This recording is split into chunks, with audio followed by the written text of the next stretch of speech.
నిర్గమకాండం 1వ అధ్యాయం 1 నుంచి చదువుకుందాం.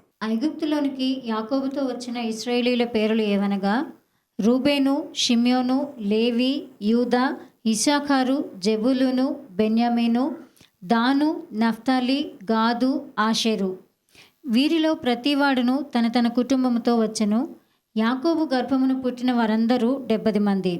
అప్పటికి యోసేపు ఐగుప్తులో ఉండెను. యోసేపును అతని అన్నదమ్ములందరూ ఆ తరము వారందరూ చనిపోయిరి. ఇశ్రాయేలీయులు బహుసంతానము కలవారై అభివృద్ధి పొంది విస్తరించి అత్యధికముగా ప్రబలిరి. వారున్న ప్రదేశము వారితో నిండి ఉండెను. సో ఈ మొదటి 7 వచనాల్లో చూడండి, దేవుడు జెనియాలజీ ఎలాగా పట్టుకున్నాడు. వీళ్ళ 12 మంది పేర్లు ఇక్కడ చూసి వాళ్ళ పిల్లలతో సహా దేవుడు ఐగుప్తుకు తీసుకొచ్చి, మరి అక్కడ యోసేపు చనిపోయాడు, వాళ్ళ సహోదరులందరూ చనిపోయారు, ఆ తరమంతా చనిపోయిందంట. అంటే అక్కడికి వచ్చినటువంటి ఆ 70 మంది చనిపోయారు, అంటే వారి పిల్లలు. కానీ యోసేపు మనం చూస్తే తన కుమారుడి యొక్క 3 తరాలు చూశాడంట, అంటే 4 తరాలు. హి లివ్డ్ ఫర్ 4 generations. 7వ వచనం చూస్తే ఇశ్రాయేలీయులు బహుసంతానము గలవారై అభివృద్ధి పొంది విస్తరించి అత్యధికముగా ప్రబలిరి. వారున్న ప్రదేశము వారితో నిండి ఉండెను. ప్రబలిరి, బహుసంతానము గలవారై అభివృద్ధి పొంది విస్తరించి. అంటే ఇది అబ్రహాము టైంలో బాగా స్లో అయ్యింది, ఇస్సాకు టైంలోనే స్లో అయ్యింది. అబ్రహాము టైంలో అయితే అసలు జరగదు, నాకు పుట్టరేమో అనుకున్నారు. ఆ తర్వాత ఇస్సాకుకే మళ్ళీ 20 సంవత్సరాలు ఆలస్యమైంది. యాకోబుకి అసలు నాకు తిండి ఉంటుందో ఉండదో అనే భయం. నాకు నువ్వు తిండి పెట్టిన ఆయన బట్టి అని యాకోబు మొక్కున్నాడు. అటువంటిది అక్కడంతా స్లోగా అయింది, కష్టాలు, బాధలు, వేదన. కానీ ఇక్కడికి వచ్చేటప్పటికి దేవుడు ఇక్కడ స్పీడ్ పెంచేశాడు. దేవర్ ఎక్స్పాండింగ్. సో దేవుడు వాగ్దానం తీసుకున్న తర్వాత ఒక్కొక్కసారి ఆయన చూస్తాడు అనమాట, ఎప్పుడు పెరగాల, ఎప్పుడు పెరగకూడదు. His timing is always good. అందుకే కొంచెము నిరీక్షణతో, ఓర్పుతో ఉండాలి. ఏంటి ఇంకా దేవుడు బ్లెస్ చేయట్లేదు, ఎందుకు నాకు ఇంకా ఉద్యోగం ఇవ్వట్లేదు, ఎందుకు ఇలా జరగట్లేదు, ఎందుకు నన్ను బయటికి తీసుకురావట్లేదు, ఏంటి? God is working. అబ్రహాంకి ఒక్కడే ఇచ్చాడు కాబట్టి కంట్రోల్ చేశాడు. ఇస్సాకుకి ఆల్మోస్ట్ ఇద్దరు ఆల్మోస్ట్ కొట్టేసుకున్నారు. ఆ తర్వాత చూస్తే లాబాను దగ్గర నుంచి వచ్చేసిన తర్వాత యాకోబు కుమార్తె దీనా ఆ ఊర్లో ఒక చోట ఆగితే ఆ ఊరు ప్రజల వద్దకు వెళ్తారు. సాయంకాలం వెళ్ళిన తర్వాత అక్కడ ఒక అతనికి నచ్చి వాళ్ళు వచ్చి మాట్లాడుకుంటారు. ఏమని? రండి మనము కలిసి వ్యాపారం చేద్దాం, మా పిల్లల్ని మీకిద్దాం, మీ పిల్లల్ని మాకియండి, లెట్స్ గో దర్. ఆదికాండం 34:8-9. అప్పుడు హామోరు వారితో, షెకెము అను నా కుమారుని మనసు మీ కుమార్తె మీదనే ఉన్నది. దయచేసి ఆమెను అతనికి ఇచ్చి పెండ్లి చేయుడి. మీ పిల్లలను మాకిచ్చి మా పిల్లలను మీరు పుచ్చుకొని మాతో 10 మంది మా మధ్య నివసించుడి. ఇక్కడ హగరనే వద్దన్నాడు. విశ్వాసము గల తరాన్ని నుంచి యేసయ్యని తీయాల. మరి ఫెయిత్ జనరేషన్ ఉండాల, విశ్వాసం ఉండాల. ఎప్పుడైతే వీళ్ళు ఐగుప్తుకు వచ్చి వీళ్ళు బానిసలు కాబోతున్నారో అప్పుడు దేవుడు వీళ్ళు బాగా ఎక్స్పాండ్ చేయడం మొదలుపెట్టాడు. God knows the best when to expand them. అంటే దేవుడు ఆశీర్వదించడమే కాదు, నీ ఆశీర్వాదాన్ని కాపాడుతాడు కూడా. God's time is the best. నిర్గమకాండం 1:8. అప్పుడు యోసేపును ఎరుగని క్రొత్త రాజు ఐగుప్తును ఏలనారంభించెను.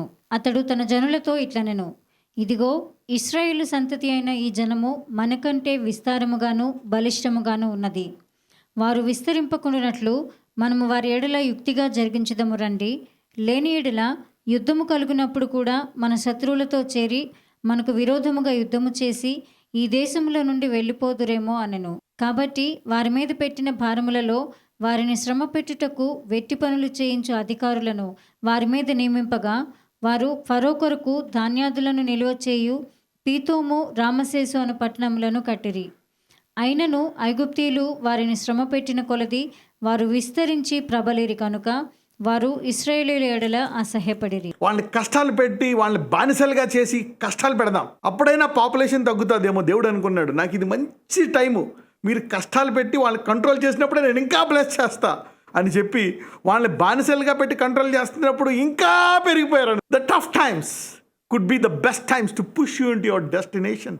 లోకము ఇక నిన్ను ఇబ్బంది పెట్టి నిన్ను అణిచేసి నీ పని ముగిద్దాం అనుకుంటాను. ఎప్పుడు చెప్తా ఉంటాను, where man finishes God begins. నువ్వెక్కడా నా పని అయిపోయింది, ఇక నా జీవితం ఎంతే అనుకుంటున్నావా, దేవుడు అక్కడే ఆరంభిస్తాడు. God will begin there and lift you up and take you to a new level in your life. ఎవరెవరు ఏ కష్టాలతో ఏ బాధలతో మీరు బాధలు పడుతున్నారో నాకు తెలియదు. నువ్వు అనుకోవచ్చు ఏంటి బాధలు వచ్చేస్తున్నాయి. ఆ టైంలో దేవుడు వాగ్దానం అబ్రహాంకి ఇచ్చాడు. అబ్రహాంకి ఒక మాట అంటాడు, పైకి చూడు నక్షత్రాల్లాగా, అలాగా కింద చూడు ఇసుక, మరి అలాగే నీ పిల్లల్ని ఆశీర్వదిస్తాను. నువ్వు లెక్క పెట్టాలనుకున్నా లెక్క పెట్టలేవు.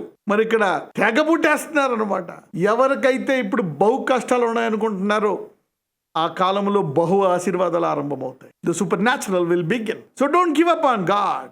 నీ కష్టాలు పెరిగిపోయినప్పుడు దేవుని మీద ఇంకా ఆధారపడాలి తప్పితే ఆ దేవుణ్ణి మనం విడిచిపెట్టకూడదు. సో ఇంకా ఎదిగిపోయారండి అంటే చూడండి, in tough times the promise will work super naturally. నీ కష్టాల్లో కూడా వాగ్దానం నెరవేరుతుంది. వాగ్దానము స్పీడ్ పెరుగుతుంది. అంటే వీళ్ళు కంట్రోల్ చేస్తున్నారు అన్నమాట. ఎంతమంది ఉన్నారు లెక్క? ఇంత లెక్క మందిని కంట్రోల్ చేస్తున్నారు. అంటే ఏ ఒక్కరు కూడా ఐగుప్తీయులను పెళ్లి చేసుకోవడానికి ఛాన్స్ లేదు. They are controlled completely. అంటే దేవుడికి లోకముతో పని లేదు, లోకము ఏమనుకున్నా పని లేదు. తన వాగ్దానాన్ని నెరవేర్చి తీరుతాడంతే. He doesn't care what happens, what the world is doing, where you are going and how things are happening. ఏది తలకిందులవుతుంది, ఏమైపోతుంది, అదంతా కూడా ఆయనకి అడ్డేమీ లేదు. ఆ వాగ్దానాన్ని ఎవరేం చేసినా, ఎవరేమనుకున్నా వాగ్దానానికి మంచి అవకాశంగా తీసుకునే వాగ్దానాన్ని హెచ్చిస్తాడు, వాగ్దానాన్ని నెరవేరుస్తాడు. Maybe your tough times are initiating the promises of God. Your tough times are speeding up the promises of God. Your tough times are an indication that your promise will surely come to pass. సాధారణంగా కష్టాలు ఎక్కువైపోతే వాగ్దానం నెరవేరదేమో అనుకుంటాం, వాగ్దానం అయిపోయిందేమో, ఆగిపోయిందేమో అనుకుంటాం. అలాగే ఎవరెవరైతే వాక్యం వింటున్నారో, ఆది యందు వాక్యం ఉండెను, వాక్యము దేవుడై ఉండెను. Now God is talking to you. Any tough situation, get ready. Maybe ఈ కష్టాల్లో నీ ప్రార్థనలు ఆలకిస్తున్నాడేమో, నీ గొప్ప గొప్ప కష్టాల్లో నీ ప్రార్థనలకు జవాబిస్తున్నాడేమో, నీకు పర్మనెంట్ సొల్యూషన్ ఇస్తున్నాడేమో. ఇక మళ్ళా శత్రువుకు చిక్కకుండా, అంటే నేను ఇంక మళ్ళా ఉద్యోగం ఎదుక్కోకుండా, నేను మళ్ళా ఇక నా వృత్తిని, నా చదువుని నేను మళ్ళా ఆ స్టేజ్కి వెళ్లకుండా దేవుడు నన్ను పర్మనెంట్ గా విడిపించేశాడు. God has set me free to pursue my career and my destination. నీ కష్టాలు బాగా పెరిగిపోతున్నాయంటే అది కూడా అవ్వచ్చు. అందుకే ఒక వాగ్దానము మనము గనక ఇందులోంచి తీసుకొని దేవుణ్ణి అడిగితే, ఒక ప్రవచనం వచ్చినా ఎవ్వరూ ఆపలేరు. ఎప్పుడూ కూడా ఒకదాన్ని తీసుకొని జనరలైజ్ చేయొద్దు. ఓకే, ఆ సమయంలో వాళ్ళతో మాట్లాడాలా. Don't generalise. ఆ డిస్పెన్సేషన్ తగినట్టు మనం మాట్లాడుతూ ఉండాలి దాన్ని. లేకపోతే కెనాట్ జనరలైజ్. కష్టాల్లోనే వాగ్దానం నెరవేరుతా అది కంప్లీట్గా అనడానికి వీల్లేదు. You cannot do that. ఎందుకంటే సొలొమోను కష్టాల్లో మందిరం కట్టాడా? దేవుడు అన్ని వైపులు శాంతి ఇచ్చిన తర్వాత మందిరం కట్టాడా? సో సొలొమోను ఒక్క యుద్ధము కూడా లేనప్పుడు సొలొమోను మందిరం కట్టాడు. So the promise came to pass in peace sometimes, not always in pain. అది ఉంటుంది, ఇది కూడా ఉంటుంది. God wants you to grow in piece.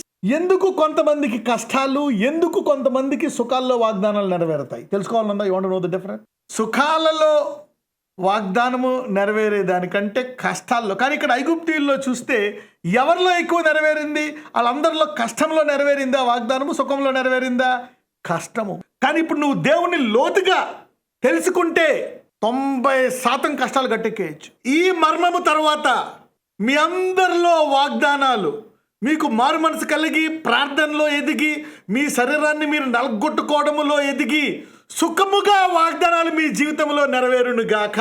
మీ నోరు మీ కంట్రోల్లో ఉండి, మీ కోపం మీ కంట్రోల్లో ఉండి, మీ అవయవాలు మీ కంట్రోల్లో ఉండి, మీ మనస్సు వాక్యము ద్వారా నూతనపరచబడి సుఖముగా వాగ్దానాలు మీ జీవితంలో నెరవేరునుగాక.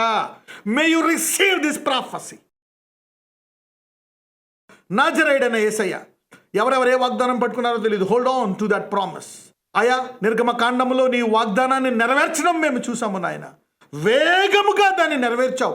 శత్రువు దాన్ని అణచాలనుకున్నా, శత్రువు ఆ వాగ్దానస్తులను చంపేద్దామనుకున్నా, నీవు వారిని రక్షించి వారి ద్వారా మంత్రసానులకు కూడా పిల్లల్నిచ్చావు. ఈరోజు ఎవరెవరిలో అయితే వాగ్దానాన్ని పట్టుకున్నారో ఈ రోజు నుంచి ఆ వాగ్దానము నెరవేర్చండి.